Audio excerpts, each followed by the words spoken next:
Part 3. Senyap tapi bahaya. Perang kat Jerman.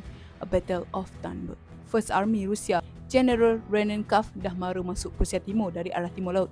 Masa tu Jerman ada 8 army saja di bawah von Pritschwitz. Jumlah askar memang jauh lebih sikit berbanding Rusia.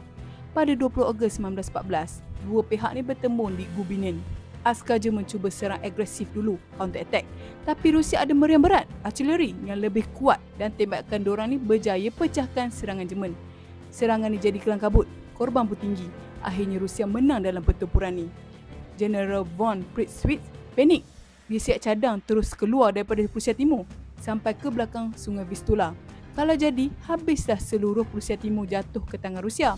Disebabkan panik tu, HQ Berlin ni cepat-cepat pecat von Pritschwitz ni dan tukar komander. Masuklah Paul von Hindenburg dan Erich Ludendorff untuk ambil alih 8 Army. Masa ni Jerman ada satu senjata rahsia, radio Rusia yang tak encrypted. Semua mesej pergerakan musuh boleh diorang dengar dengan jelas. Dari situlah Jerman tahu Rennenkampf dengan First Army masih jauh ke belakang.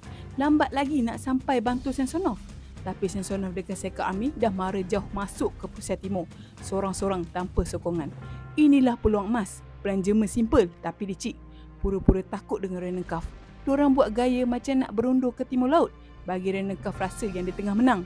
Padahal dalam diam, askar-askar Jerman ni dialihkan naik kereta api ke selatan. Semua fokus nak kepung Second Army Samsonov. Samsonov ni langsung tak sedar yang dia kena perangkap. Dia yakin yang Jerman ni tengah lari. Jadi dia pun terus mara jauh ke dalam hutan-hutan East Prussia.